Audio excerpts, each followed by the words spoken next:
Well, hey. Good morning, everyone.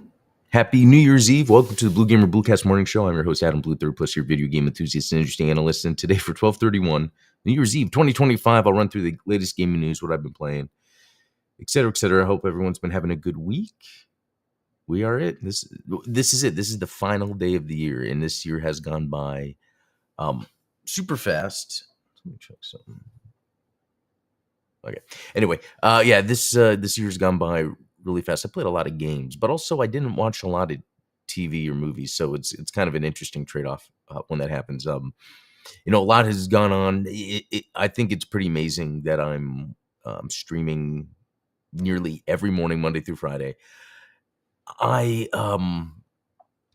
really enjoy this. This is like something I look forward to in the morning when I get up, and it's like I read the news, and there's other more pressing things I have to tend to, but then the gaming stuff is kind of like the chill, start the day, all that stuff. So what I'm going to do actually with this stream is it's going to kind of be normal, but I'm going to do a quick segment of the top 5 games of the year of 2025. So let me get that started. Actually, I'm going to go through that right now. So what I'm going to do is I'm going to turn off the overlay, because what I'll be able to do is extract this, edit in stuff, make a video. So let me actually pull up my notes. Should I do it this way? Yeah. All right. Hey everyone, Adam Blue here with BlueGamer, and these are the top 5 games that I enjoyed the most in 2025, and they are in order. So number 1 is my favorite. Curious what you think of this list. And again, these are like personal favorites. They don't have to do with what I think is best for the industry, but maybe they could be. But also, I'll kind of give a little bit of my personal flavor of, I guess, why I like a certain game, more specific than just it was fun. I don't know. We'll see. Let's dive into this. First, okay, number 5. The number 5 game is Gradius Origins from Konami. I was so pumped when they announced that they're going to release this. So this is like most of the Gradius. Okay, you could say Gradius or Gradius. It's Gradius. You can. It contains most of the Gradius games up until like the PS2 era, with the Gradius 4 and then 5, and from there, which I think is really, maybe some arcade versions. But anyway, from the collection it has, it reminds me of what I got from the Gradius Advanced Collection. A lot of the older games. They even have Salamander 3, which is a completely new game. So this is something I like that Konami does every once in a while. They did it with the Rebirth games on the Wii. They had Gradius, Rebirth, Castlevania, Contra. Salamander is like a whole new entry. In fact, Konami did this last year with the Dominus collection. They added the Haunted Castle remake, completely redone. So it's really cool that Konami keeps up with kind of doing these older style games along with bringing the older games to a newer generation. So this is where I think this is good for the industry, but I also like the series. I like shmups. Okay, number 4 is Donkey Kong Bonanza, and this one was number 1 when I beat it. Donkey Kong Bonanza, I put in 29 hours and 46 minutes. This was the one I was most anticipated for when getting a Switch 2. I thought it was Mario Kart World, and when I played Mario Kart World, I realized it wasn't everything I wanted it to be. That's another topic, actually, for another time. But Donkey Kong Bonanza just took what Nintendo does best with 3D platformers and just went all out, went crazy nuts in a way that reminds me of Sonic Racing, and I'll get to that. But there's just so much going on in the world. It's almost like there's a blend of genres, and Nintendo is doing this too when it comes to like open world stuff, because what's a 3D platformer? It's like a space you're moving around in. But then these open world games, the idea is, I can go wherever I want in this world and do things, and pretty much you can blend those together and create what that is. And I wonder if that's like the future, what, like AI human fusion, but it's like for video game genres, they all become an open world thing. I don't know. But if you like Mario 3D platformers, I think Nintendo is showing that they are still top of their game when it comes to, revolutionizing 3D platformers. I would say check out Donkey Kong Bonanza, but that's my number 4. All right, number 3 I just brought it up briefly in this previous one. Sonic Racing Crossworlds. Do I like it better than Donkey Kong Bonanza? Wow. It wasn't at first, but slowly it just became that. I think it's the co-op, just multiplayer is fun. At the end of the day, there's multiplayer in Donkey Kong Bonanza, but it's very light. In Sonic Racing, you're doing full on multiplayer. Everyone can play the same game because in Donkey Kong Bonanza, you get Wiimote style controls. If you remember from Galaxy and Odyssey. But anyway, Sonic Racing Crossworlds takes that kart formula but amps it up. You know, Sonic Racing has been able to do its own thing this whole time, which has been really awesome and really fun. And I didn't know what would be with Crossworlds. Is it just going to be more of the same? I think it's insane. It's like when people make these metaphors or descriptions of games on drugs, or just like tripping on LSD. I mean, Sonic Racing Crossworlds is insane. You almost think it might be too much for you, because they have the various levels of difficulty, which is the speed. Playing on the super fast one, it's insane. You could be in first place the whole time, and at the last second, get hit by something, go back, but because there's a loadout system, kind of like Call of Duty, you can have a specific loadout to allow you to counter or overcome some of what happens in the game. And there's so much you could do. They're called like gear plates, and you can add multiple perks on there. Some of them take up more room than others. It's very interesting, but you can have perks where, so in this game, rings help increase your top speed. You can use a perk where by bouncing into other players, you get their rings, but you also boost off of them. And when you hit walls, you don't lose rings. So the idea is you're constantly keeping up a top speed. Other ones are for drifting, where you can get to a level 4 drift, and that makes you invincible. So some tracks you might want to do that so you know you're invincible at certain times. What's another one? There's another one where when you do the level 3 dash or drift I was just talking about, it becomes a spin, so then you can spin into enemies. And then along with this, there's a rival system, so you can go through a different part of the game where you're playing against rivals. And I was doing that with my wife. It was allowing us to unlock a whole bunch of different vehicles. There's just so much going on with Sonic Racing Crossworlds that it could be number one. I think everyone should be playing this. I will say the music is not as good as previous Sonic Racing games. Usually Sonic Racing music like stands out, and in this, it's like you can hear the tunes, but for some reason, it's not that interesting. So, yeah, that was my number 3 Sonic Racing Crossworlds. Totally. Oh, and here's another thing. I got it on Xbox, which was great because then when I would be doing a live stream, I would just do the console streaming and just play it there or go back. So I like that. There was that. So, all right. Heading on to number 2. Okay, kind of fitting because of the name of this. And it's Terminator 2D No Fate. So, you know, really when they announced it, I was like, oh, cool. Another kind of like old school 16-bit style action game platformer with an IP from back in the day. You know, this is just, you know, it's fun. This is the type of thing I like to play. And it got delayed. I remember it was originally, I think, October, and then it got all the way to December. I remember being bummed because I was excited. But boy, once I got my hands on Terminator 2D No Fate, I didn't realize how amazing this is. For being just a 16-bit style 2D side-scrolling game, it has perfected the controls and the mechanics of it where it feels so good, and levels are different gameplay mechanics in general. Some are more like Contra, some are like a beat 'em up, some are just kind of traditional run and gun. It's a mix of things depending on themes from I think it's the first 2 movies and some added stuff, where it also reminds me of older games like Super Star Wars, Empire Strikes Back, Return of the Jedi, where it's things you recognize from the movies, but obviously it's made into a game. So there's like extra things to fight, more weapons to use. It might be a little longer. And that's what they did in Terminator 2D No Fate, to just extend that story, but recreate everything. The graphics, the pixel art's some of the best, and the animation is some of the best I've seen this year. The music helps elevate every level. It's just amazing how the music is in that. And then there's alternate endings, alternate paths you can take, things to collect. There's so much where I put 11 hours and 37 minutes into just a 2D side scroller. So that kind of tells me like how much I really enjoyed it. In fact, I even got all the achievements on Steam, or the trophies, you know, whatever they're called. Steam achievements. Yeah, I got them all on Steam. And in fact, I got this game on Steam, but if I saw it on sale on Xbox or PlayStation or even Switch, I would buy it and play through it again. So, all right, that was my number 2, Terminator 2D No Fate. Okay. My number 1 is such a shocking surprise that I'm just filled with joy and just still thinking about all this, because I never thought that I would ever bother with Xenoblade Chronicles, specifically Xenoblade Chronicles X Definitive Edition that came out on Switch 2 this year. So this is really a re-release of an older game, but it's more than just a re-release, and I think that's why you can count it for Game of the Year 2025, because they pretty much remade it. I learned a lot by playing Xenoblade Chronicles X Definitive Edition. One is the reason I never really jumped into it right away is because of it being a JRPG, or the perception of what a JRPG is.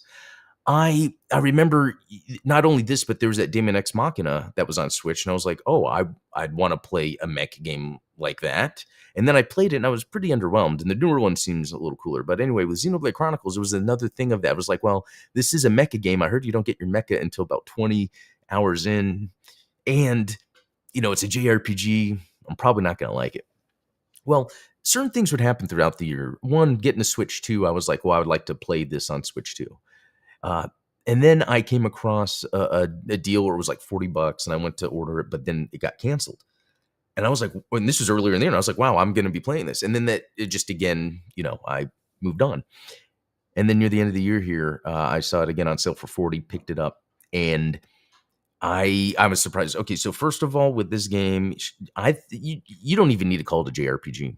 I just call this an open world game. Like, if any game is truly like, here's the most gamey I can make an open world, it is Xenoblade Chronicles X Definitive Edition. As I'm playing it, I'm just thinking of Elden Ring. I'm thinking of Star Wars Outlaws, Assassin's Creed, a lot of Breath of the Wild. This game feels a lot like Breath of the Wild. Halo Infinite.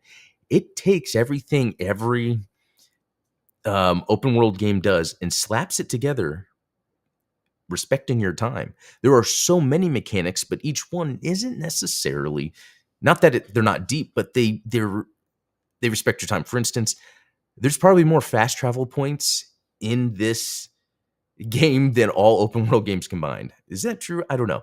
But if I need to get somewhere quick, I can get there quick. I don't have to worry. Now, there's some reasons why you would want to explore and run around, especially earlier in the game, or when you're going out and exploring the world to put down survey points, or whatever they call them. So, and that's the thing. Everything is dual purpose. When you're on your map screen, there's like 3 filters. One of them shows where every single point on the map, and there's so many, has these survey points that you can then use for resources, for mining, for research. So there's this like meta RTS element, not really RTS, but a meta strategy element of the world that you're playing in the background while you're looting. You're just going on missions, doing some quasi turn-based combat. You're still moving around. It's kind of cooldown based, I would say. Getting loot, getting weapons, outfitting your party, outfitting yourself, getting skills, getting arts. 20 hours in, you get the mecha. It changes the game. I get the mecha for my team. We go out and just start destroying things. There's just so much to this game, but I think probably the easiest way to kind of portray why I like it is because I think I really, really like open world games when they really respect your time. It's not in terms of like making you go back and forth, but anytime you're in the game, there's something going on.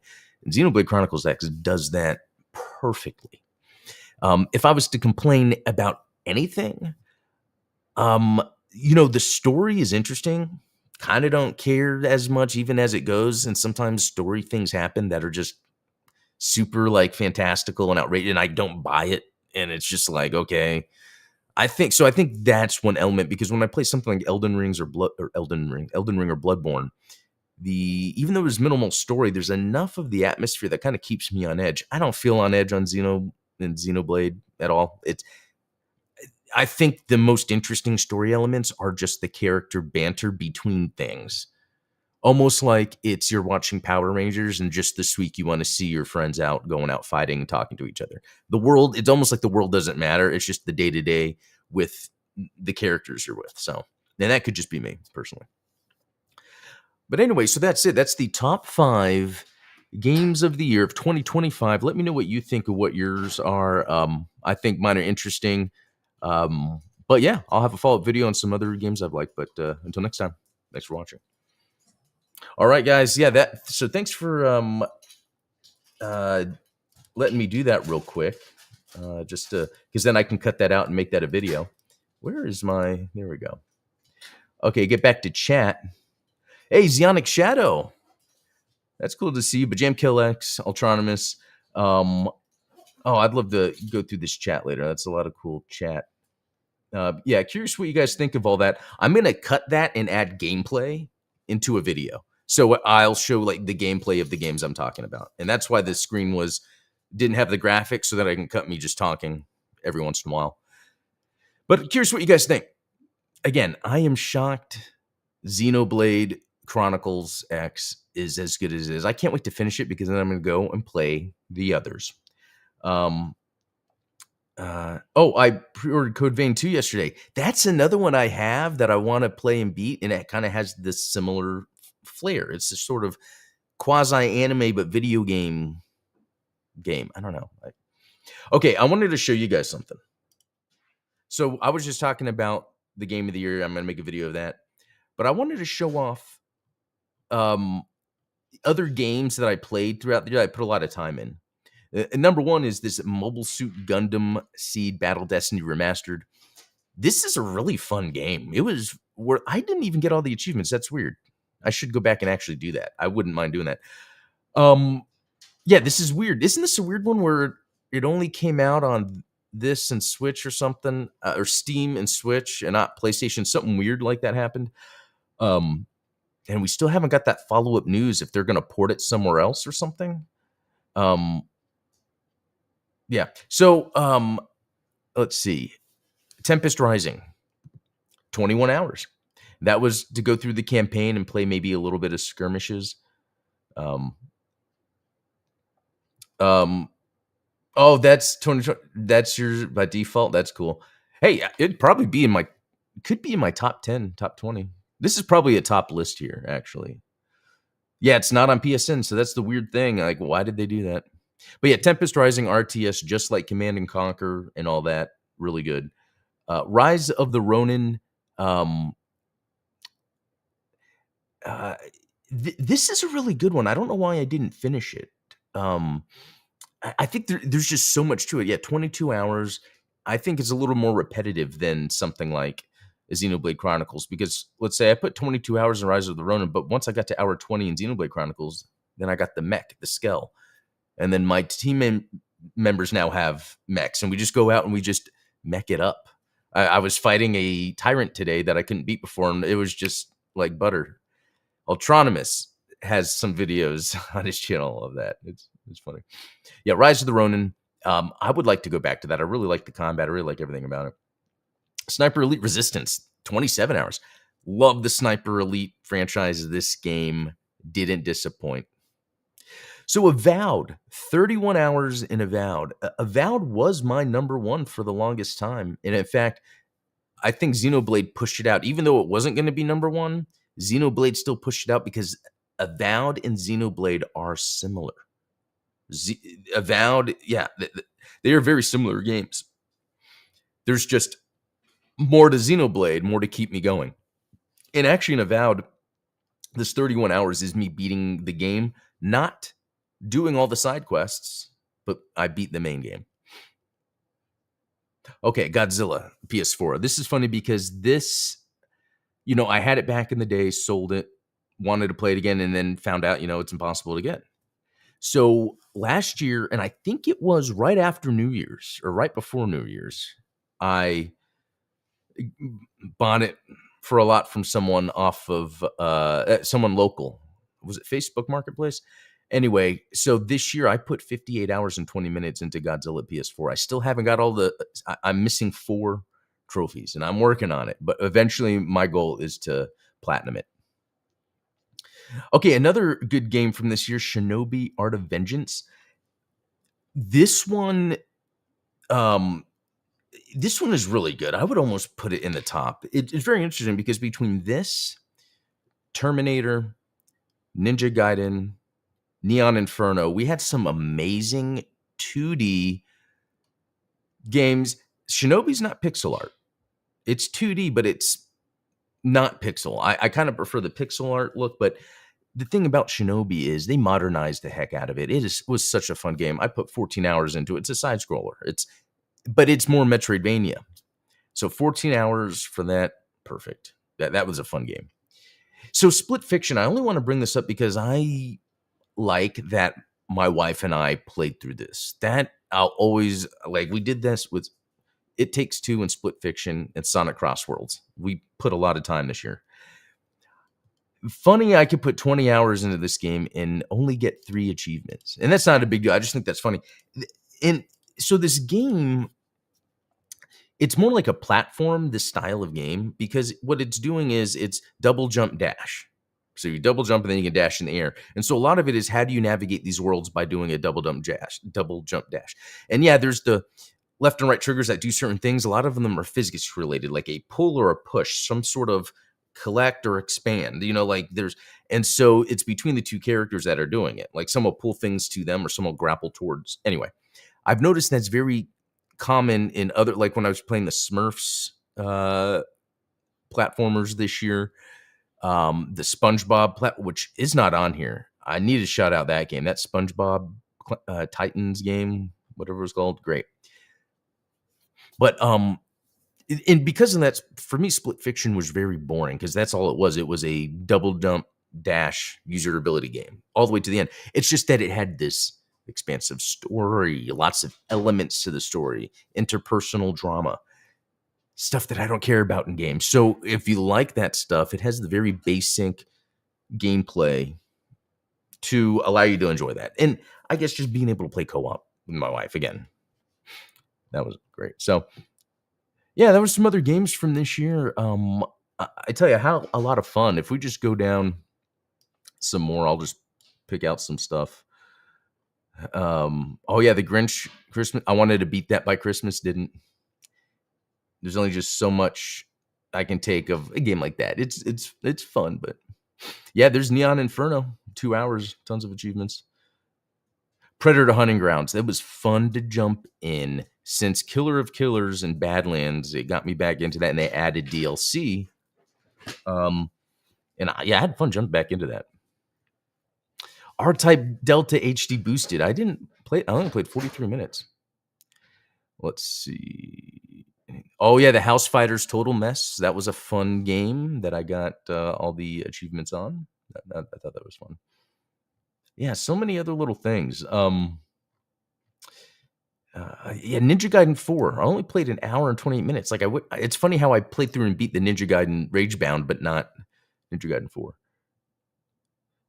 Okay.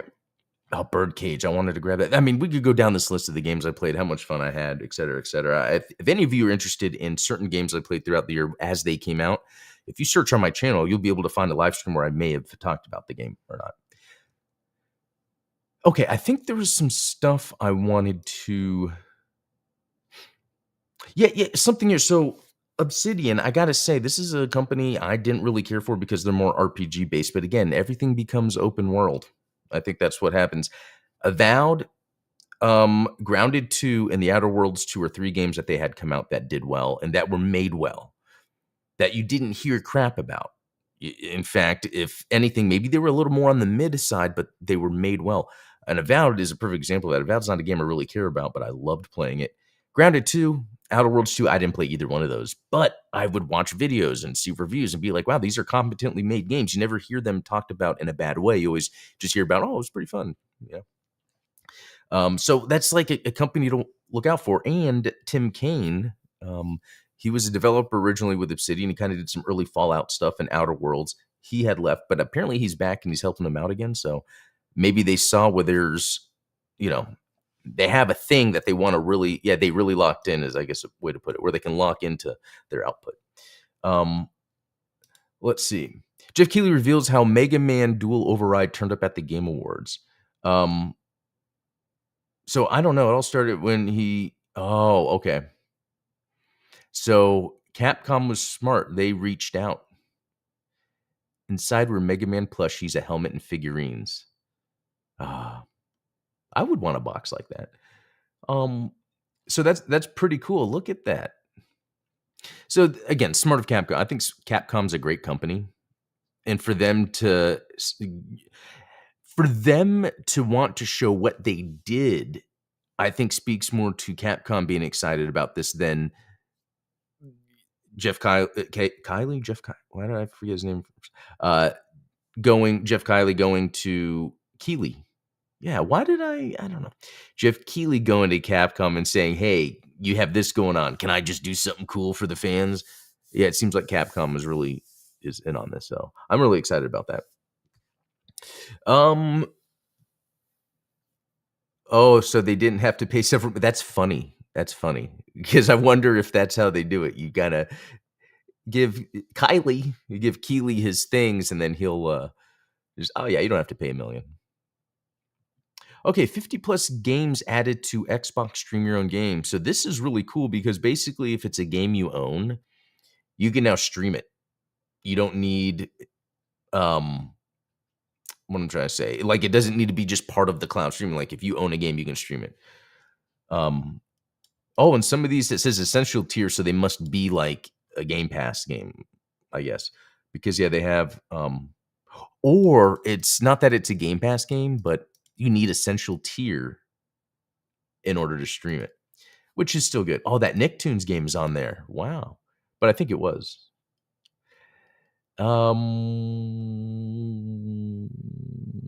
Just looking at the list, I don't Blood West. Never played that. That looked interesting. Elf on the Shelf Christmas. I would have to buy that. It was on sale from 50, but still. Dragon Quest Builders 2. Oh, it says it was removed. Interesting. Because I remember playing that first one, and that was pretty good. Okay. Well, you know what all? I think that's it. Yeah, I covered my top 5 and just some other random games. Yeah, I'm gonna go head out. Hopefully you guys have a good and safe New Year's Eve and see you tomorrow for New Year's Day. Yeah, so until then, have a good one.